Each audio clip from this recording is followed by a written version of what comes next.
What do I do first?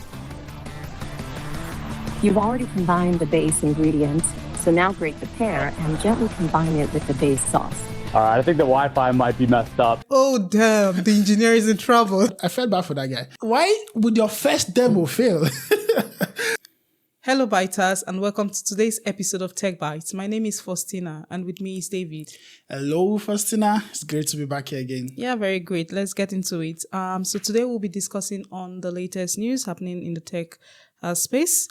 And the first news on our table is Apple. Apple has a lot of interesting things going on in September. David, and I'm sure you know about it. Let's talk about it. Yeah, see, Apple, they are known, and that's one thing you have to give them credit for. Yeah. They try to maintain that consistency with their product. Well, maybe other mobile companies as well, but we know Apple to always release the new iPhone every September. So this September was not any different, and they released the iPhone 17. It's been greeted with a lot of reactions. Some people think they're in the right direction. Some people think they're not innovative. But yeah, I think we'll talk about it a bit, and then we'll see where they're heading to. One thing I'll just mention is, Apple always try to, gatekeep the information about their products before they release. Yes, exactly. And this year, interestingly, most of the rumors that happened before the release were true. So many people predicted that they will have a change in design, which eventually happened. The back camera, we know now there's a bigger extrusion in the back camera. And then we are hearing rumors that they are moving away from titanium, which they promoted a lot in iPhone 15 and iPhone 16, and going back to steel or aluminum. And, many of those things came true. And it's interesting how, we know Apple to gatekeep information, but I don't know if this is intentional to intentionally let these rumors go out, or I don't know, they are losing touch with how they gatekeep the information. It's quite interesting to see. Yeah, probably there was a leak somewhere. Yeah. But yeah, it's interesting to know. But let's talk about what's new in this new iPhone 17 series. What do you think is the latest innovation that makes it different from the 16 series or 15 series? Are there any unique features that were added to this series? So at the core of Apple's releases, they try to create a new chip. So I think that's the basic thing they do, or the fundamental thing they do. So this time, of course, they created a new chip. It's called A19, and they always tell it is 15% better than the last, or it's the best chip ever and all that. Yeah. So yeah, we're expecting nothing different from that. So they released that. But I mean, to just react on that, sometimes you wonder if you require this extra power. Nobody cares how long it takes for Facebook to open, right? If I'm an average user and I use my Instagram and Facebook and Twitter, don't tell me I can now open my Facebook 0.001 seconds faster. It's ridiculous, yeah? No, but some people care about the speed. You cannot say that, because at a point, for me, I also would be feeling so distracted if my applications are delayed, when I want them to be open. So, but would you agree that it's only for phones that are, say, 5 years ago? If you're using an iPhone 11, would you think the iPhone 11 is slow? Personally, I would think those are not slow. In fact, one of the things Apple would do to make people buy their new phones would be to make, in fact, I think they have a lawsuit about that, where they intentionally throttle the performance of lower iPhones to ensure that people buy the new ones. Also, they for the battery life, they reduce your battery life. So I don't know if you've noticed. Yes. But if a new iPhone is coming up and your battery life for your previous iPhone was, say, 95%, just a month or 2 months after the new iPhone, it goes to 88%. Yes. You wonder what happened. So I guess it's just a gimmick that these guys use to ensure that people get the new ones. But yeah, they released a new iPhone, a new chip rather, A19, and then they said to be faster, obviously. But personally, I don't think people need that extra speed. Okay. Yes. Apple, I think they have their target market and they know what their customers want. And probably these are some of the things that the customers have requested from them, and they're trying to put it in place. But also talking about the degradation of applications or from the previous iPhones. I think recently they also had this updates, new updates for iOS, and then it has this very sweet glass. I really liked the framework. I think they called it liquid glass. Yeah. So There are mixed reactions. There are mixed reactions. Some people like it very much. Some people do not like it. Some people think it's just an extra complexity. An iPhone is known on Apple and known for simple designs. So in a way, it's more of your complicating things unnecessarily. But I think that was a way to shift users away from Apple intelligence. Of course, we know that they talked about Apple intelligence a lot in when they released the iPhone 15 and even last year. And many of the things they promised last year did not come to fruition. And they had to even withdraw videos that they put online because they had a class action lawsuit, where people were suing them for false advertisement and false marketing. So right now, their posture is they're not going to focus on Apple intelligence, like they call it. They don't call it artificial intelligence. Yes. Yeah. So to shift people's mind away from the fact that they are not doing so well in the AI race, I think they are now going back to the basics, which is good design and good user experience. So yeah, I think it's nice, the liquid glass, but sometimes it just makes things unnecessarily complex, which I do not like. Okay. But let's talk about Apple's decision to not push their marketing effort into Apple Intelligence with the, race and the way that the space of artificial intelligence moving into different technological applications. Don't you think that would also, make people who are so interested in Apple products to withdraw their interest? Because of course, people are interested to use artificial intelligence at a peak. So why is Apple thinking that, okay, because their Apple intelligence is not, at that place yet, they want to make it difficult, or they want to remove it entirely from the faces of their customers? So I think Apple's strategy is always that they do not rush to market. They try to take their time and ensure that the technology is mature before they push it into their products. But for the sake of AI, it was like a sudden hit. Many companies, even Google, where it's suddenly, and they had to rush. We know the story of Google Bard, for instance, where they had to create something just to compete with ChatGPT, and it was a complete failure. They had to, take it out back and really rebrand the entire thing to now Google Gemini. So for Apple as well, it's not like they did not like the idea of getting to AI, but at the core of building an LLM, you need massive amount of data. Now, Apple has always prided itself to always, maintain your data, never train your data, never use your data. They won't tell you they do not have access to your data until you explicitly give them. So I think that is one of the things that's making them lag in this AI race, where they do not have enough data as Meta. Meta, of course, do not care. I would not say they do not care about privacy, but it's not as, complex or as tough as how Apple will take data privacy. So I think that is the reason why, again, they are not taking it so fast with AI, although they promised that by next year there will be some, AI features, and we're looking forward to that. But I would say that for an average user, and this is a very interesting thing, I don't think is what we need to now find out is whether is AI a nice to have or a must have. For many people now, we use it in, for instance, ChatGPT and all that. But do you necessarily need AI to help you do things? For instance, we say AI send me an email by 6 o'clock, send an email to my boss by 7 a.m. or something. Do we need AI to do that for us? I think it's more of sci-fi right now, and Apple is just trying to take it slow. We know that there are security risk attached to all that, and I think at some point we'll talk about all that with MCPs and all. But eventually, I think they at this point want to relax. If you need AI, use ChatGPT, use Claude. Right. Don't expect our products to have AI embedded. Funny enough, I would think they are working on the foundations. Now, AI need massive compute.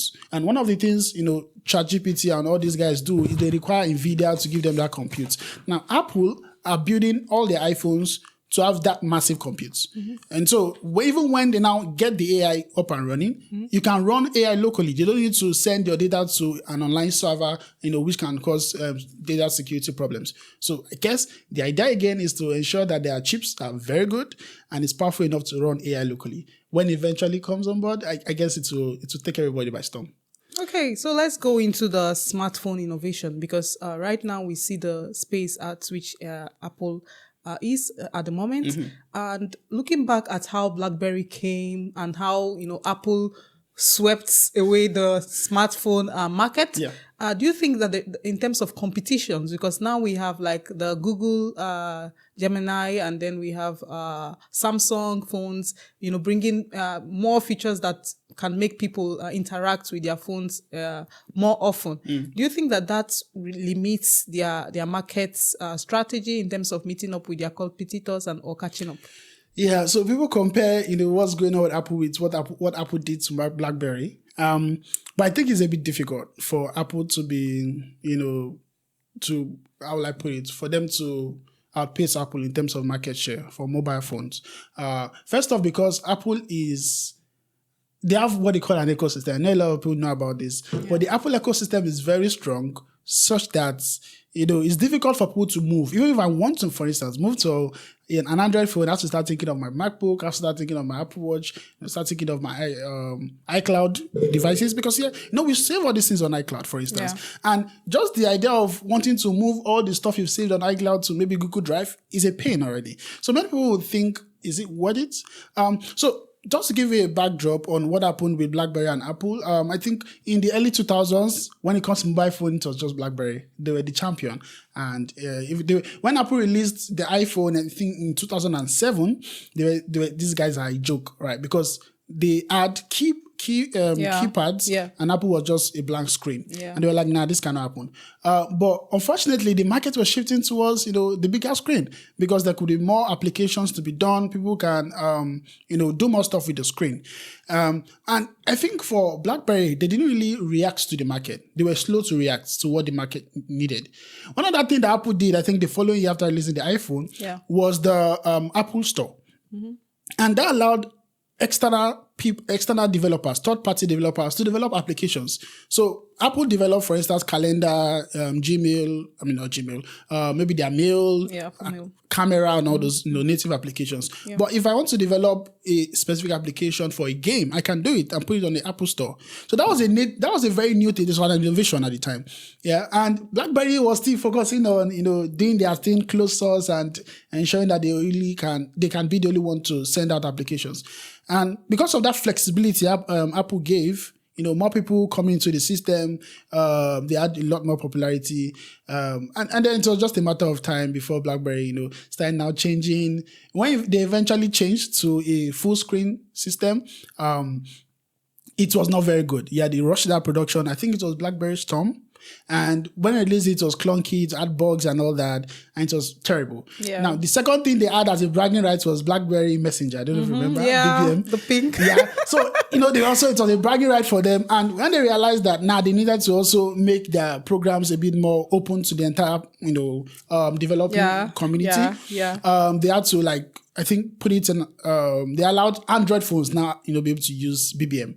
And at that point, when everybody could use BBM, I don't need a BlackBerry to use a BBM, it died literally, because I don't need to buy a BlackBerry again to use a BBM. So it kind of came back at them, the idea of making their program open source and using Android as their operating system. But yeah, it was a terrible experience.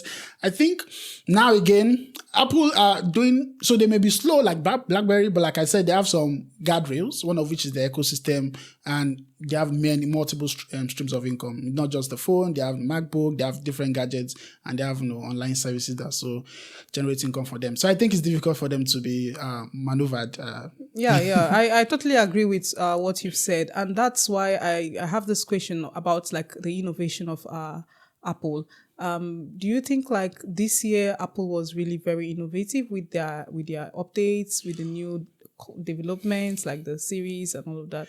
Yeah, so I always say this. I think Apple, I don't know, maybe they think everybody is a content creator.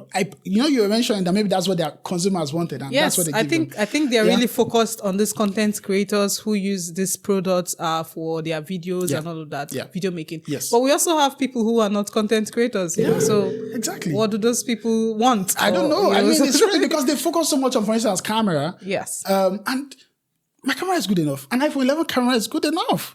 For an average person, don't get me wrong. I mean, there are features they give, but these are pro features. Like they tell me I can shoot in log, for instance, where afterwards I can color grade. if I want to shoot a camera I'll shoot a video as an average person, I won't shoot in log. I'll just use Apple's default settings. Yeah, and the videos are still great.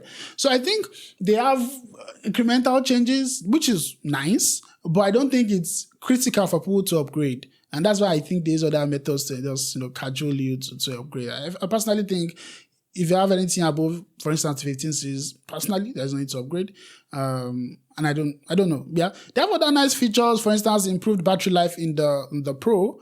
But again, except your battery life is terrible, there may not be a need to upgrade. And one other thing they did, I must give them credit, was that they created a new iPhone line, which they called iPhone Air. And they said it's the thinnest iPhone ever. And it looks nice. I've watched a couple of videos where they tried bending the phone and it was difficult to break. Really? Yeah, it was very I haven't thin. seen that. Yeah. People thought because it was thin, it would be fragile. But I think Apple did a fantastic job with the durability and ensuring that, it could not even break with some really heavy force. So yeah, I'm going to give them credit there because, designing such a phone and producing it is not an easy task. They had to make trade-offs. For instance, they had just one speaker, a mono speaker at the top. It has no bottom speaker. The battery life is not so great. But for the fundamental things, it had one camera, by the way, not like 3 cameras like the Pro. Very nice. But it's very slim, so people that like that form factor for slickness, and it's nice. I heard that they are doing that because they are testing the waters for foldable phones next year. And but Samsung already has like foldable phones already. Exactly. So what is the innovation there? Like, I think Apple needs to get into their game because we know Apple as a very, very innovative company. I think, yes, the innovation is very incremental, but we need a radical innovation from Apple in the coming years. Yeah. And so basically we are talking of phones now, but they also have like wearables where they're like new smartwatches that were brought up. Do you have any idea about it? Yeah, they released, I think, Series 11. But to be honest, I can't even remember what major features was we changed, because they all look same actually, they really similar, right? They also released I know they released the AirPod Pro 3, Generation 3, and that's good because they said now you can use your, the AirPod to get sensors about your pulse when you're working out. But question, if I have an Apple Watch, I don't need that. Yeah. So those are like things that are not necessary, especially if you have an Apple Watch or you have other devices that check your blood pressure or your pulse and all your vitals. Yes. So having to tell me, the AirPod can now get my health information. Yeah. Well, my watch is already doing that. I didn't need my AirPod for that. Although they said the sound is better, the noise cancellation is better. But again, right, if you have a second generation AirPods Pro, I don't think you would notice any significant difference. So yeah, incremental changes. But yeah, by and large, you must give them credit again for always showing up every September with the new iPhones, the new AirPods, new watch. And I'm guessing that even like November this year, they release a new MacBook. Shout out to Apple, keep showing up. But yeah, let's navigate to Meta.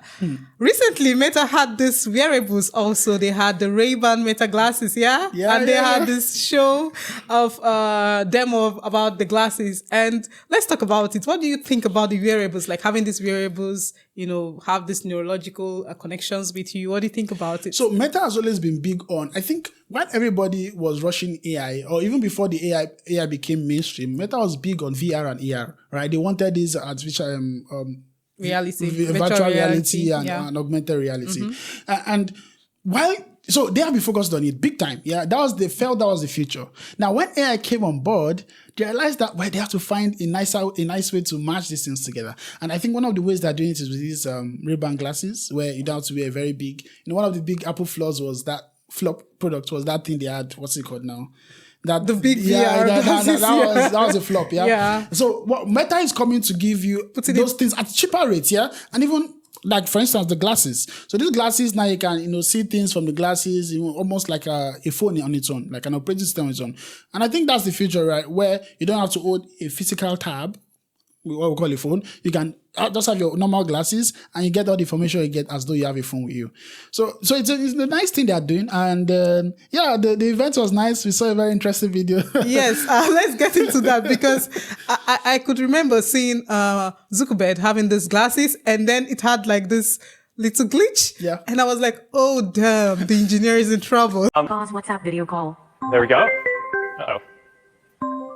Well, Let's see what happens. Did you think that as well? Oh my goodness. When I saw that video, I felt bad for the engineers because this is the CEO, Yes. right? And if you had watched that video, he was bragging about it. He was Yes. saying they've done all the best things. It's like the best things in sliced bread. And then the first demo was that a chef, brings up a bunch of ingredients, and then using the Meta AI glass, the AI would tell the chef how to make it, so how to combine the ingredient and do all that. So the guy was okay. Meta AI, I have this. What should I do first to make maybe a sauce or something? What do I do first? You've already combined the base ingredients, so now grate the pear and gently combine it with the base sauce. All right, I think the Wi-Fi might be messed up. And the idea was like, you already mixed the ingredients, now do something. Wait, I've not mixed the ingredients. Yeah, so it was obviously a flop. The guy tried again, the AI gave the same response. Yeah, so that was the first flop. And I felt bad for that guy because I was like, why would your first demo fail?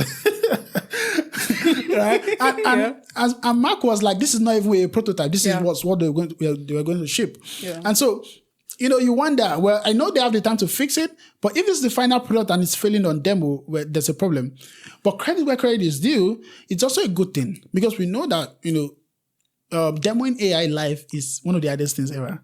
You can do all the, practice in the before you go live, do all the iterations, and then you go live and then it flops. That's AI for you. It's non-deterministic. It's not 100%, yes, of course. Yeah, so that was the problem. And, that went, the guy was blaming it on the Wi-Fi, which is a very... I think it's the Wi-Fi. After the second try, I was like, wait, Mark, over to you. I think the Wi-Fi is bad. It's bad. Like, no, bro, don't do that. Yeah. But later in the day, later in that event, Mark also had his own. And I was trying to call the CTO, Boss. And then they found that he could not pick so he was trying to call the CTO was trying to call him, and then the phone was ringing, but he could not pick the phone. And it was just making that not very weird beep. And he was trying to pick you. He tried the first time, tried the second time, and it was obvious that now there's a bug here. Yeah. And so it was like a flop.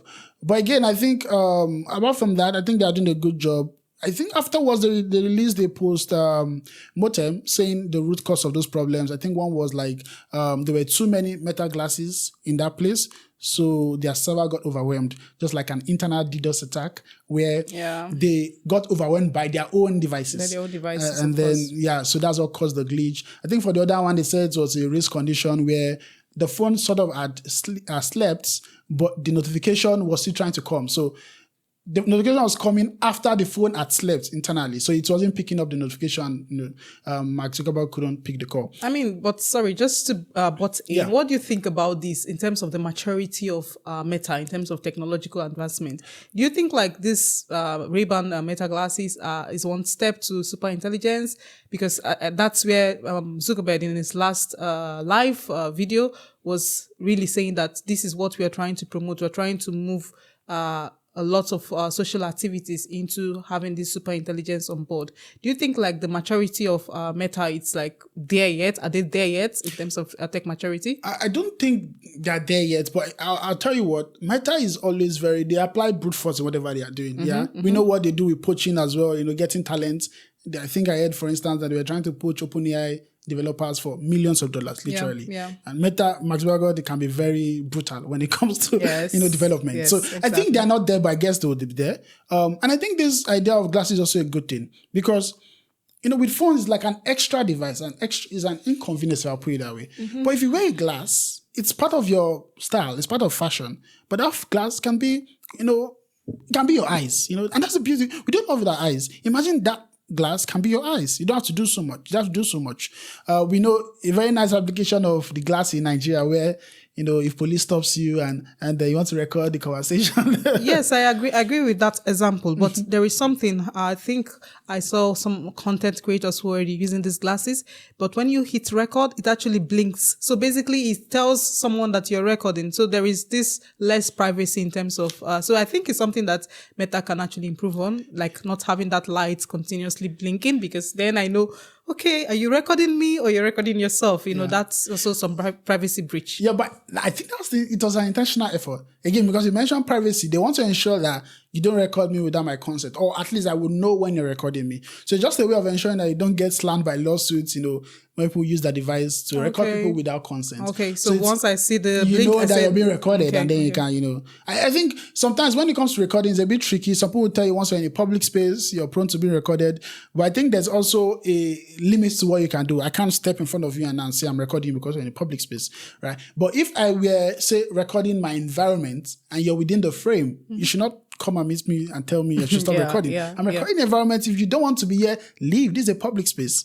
Yeah. So it's a bit tricky, but I think that was an intentional effort again, to ensure that, when people are recording, they can know, okay, this guy's recording. And if you don't want to be in the recording, you either leave the place or you tell the person. Yeah, I think generally this is a very good innovation for content creators. Basically, those who travel on vlogs, you can already wear these glasses.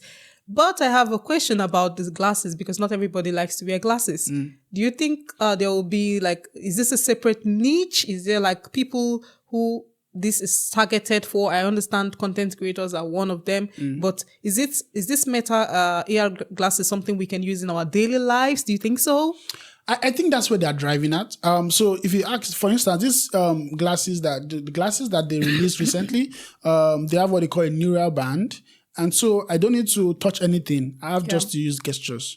Gestures, and I'll be able to operate my glasses. So I think eventually, if that kind of technology matures, I don't need to have a phone. Yeah. So I think those glasses are one of the things that they may, use to replace a phone. Before, I think the last generation of these glasses were very big and bogus. Now this is as good as a normal spec.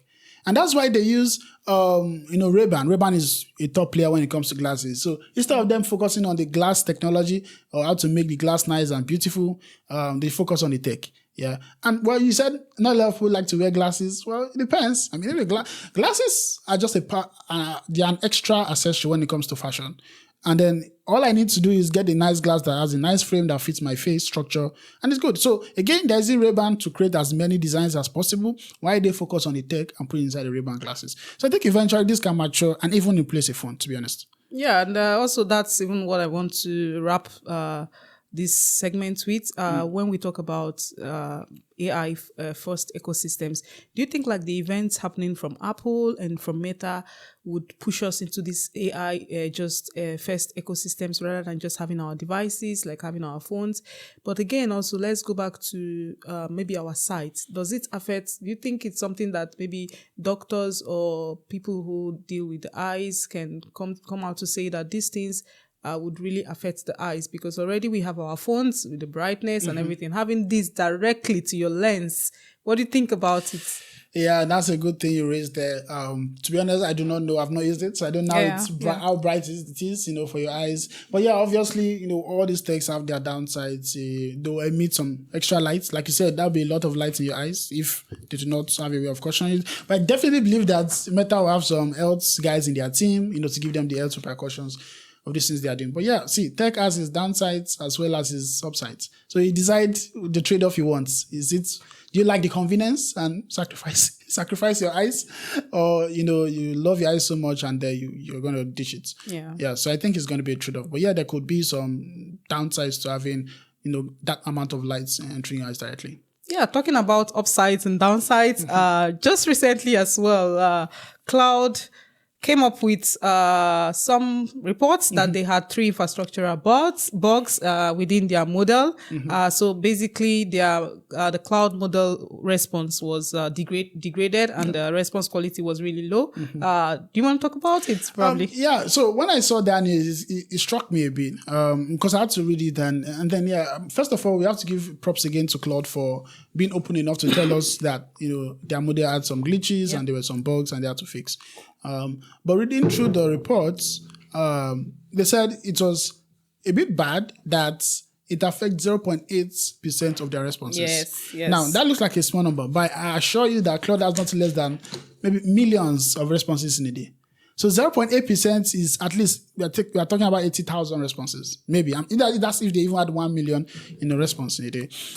So if that was the case, it means that at least during that period, that amount of responses had bad responses. And they said it could be as bad as having, the syntax error. For an AI to have syntax error in its code is terrible. Syntax error is ridiculous. Yeah. So, when I saw that, what struck me was, how we have become very over-reliant on AI responses. And sometimes we take these things hook, line, and sinker without checking. Yeah. So imagine I trust Claude so much to be very good, and I know Claude cannot make a mistake, syntax error with Python. For me, I find it ridiculous. Like, I almost cannot even believe that Claude will make a syntax error with in a Python code. It's be almost unbelievable. But well, maybe it happens to a few people. So if I trusted Claude so much so that I do not even check the code, the outputs, and I just put it in my code base and I deploy, then that could be a problem. So I think the takeaway there would be that, well, in a way, while AI is getting better and better and better, and we are trusting it even more, we should also be cautious, especially in high-risk situations, to not over-rely on it. If not, we can be disappointed.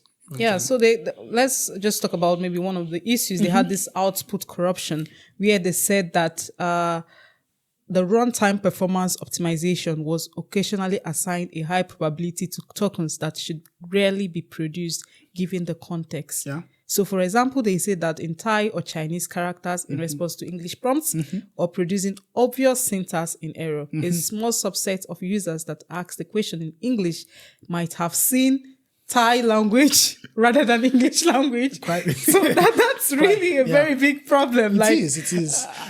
Again, this is why AI, we talked about AI creativity. Yes. Guys, if you've not seen that episode, go and watch it. But yeah, we talked about AI creativity. Is AI creative? And we said maybe not. Because what AI does is generate the next best word. So they had an issue with their token generation from what you read out. Yes. And it means that, well, maybe the best token should have been, I am a boy. Maybe a boy would have been the next best token. But they can say, I am a, whatever is not a noun. So I am a beautiful, right? Because that is not the best word. But exactly. He doesn't even know that that's not right. Because the token generation was corrupted. So all he needs to just corrupt his token generation and start doing nonsense. So in a way, again, this guy is fragile. It's fragile what they are doing. And like you said, right, just a little token corruption bug and it was using Thai language in English. Wow. Syntax errors. How? Not even like complex errors, syntax errors. Yes, it's ridiculous. It was really ridiculous. But just to wrap everything really nicely with all of these events, Claude has come out to say that we never reduce model quality due to demand, time of day, or server load. The problem our users reported were due to infrastructure bugs alone. So it's really important to, state this out in the public. And I give them all the credits for coming out to this report, because it's really not easy to come out to say, okay, my business, something is wrong somewhere. And so let's give it up for Claude. But David, do you have like any final points with this whole events that has happened within September? There are so many things, but I'm looking forward to the outlook, to the future. Personally, I'm not so intrigued with the iPhone 17. I feel, apart from the bright orange color, it's not so special. I think I love the orange. Different strokes for different folks. Yes. I think it's some people like it, some people do not. Yes. I'm not a fan. But I think, again, I'm looking forward to what Apple will do with Apple Intelligence next year. Then, also for Mark Zuckerberg, I feel with those glasses, now they've discovered the root cause, they'll easily fix these things. And, again, such events would make them step up their game and ensure that they do not release things that are buggy, especially for live events. So first of all, it's good for them because they add trust to their product. People know now that Meta do not stage their demos. And second, it's also make them motivated to ensure that this never repeats itself. So I think this is a good stepping stone for Meta, and I'm looking forward to their next releases and, the product itself. Yes. Thank you very much, David, for today. I mean, the discussions were really very interesting, and we can't also wait to hear from our biters. So do not forget to please like, subscribe, and share our videos. And just leave your comments. We'll be here to discuss all about this emerging technologies. So we will see you in our next episode. Thank you and bye. Bye.